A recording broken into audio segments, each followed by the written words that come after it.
So did that accelerator hook you up with investors? They must have done.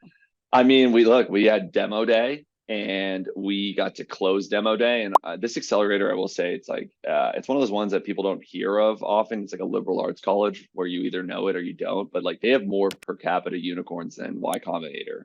And the people that were in that accelerator with us were freaks of nature. They were all like MIT, Stanford, Harvard, whatever it might be. And they were all doing clean tech and deep tech and other things. And so Yeah.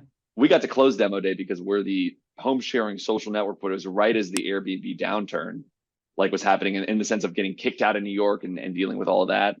Well, they kicked And out of Westminster in London as well. yeah, Probably several other boroughs. I'm not sure, but I remember Westminster. and you got, it's like that. There's a cultural thing happening, right? We all are aware of that. Like there's a zeitgeist of Airbnb that we're all like, oh, something's happening. And so we get up there, demo day in front of thousands of investors, probably hundreds, but felt like thousands. Do our pitch, thought it went really well. And then ultimately we have our start these booths right on the side, like right there.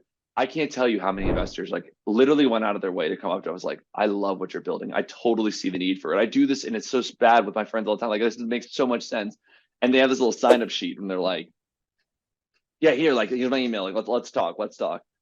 The amount of ghosting that came after that, and by the way, you start to realize like most of them don't have the capital right now themselves because their performance is down. Like most of them just are associates too. Like they get the problem because they're young people, but they realized, oh, if I try to go pitch this to my partner, they're going to think there's no way you're going to disrupt Airbnb.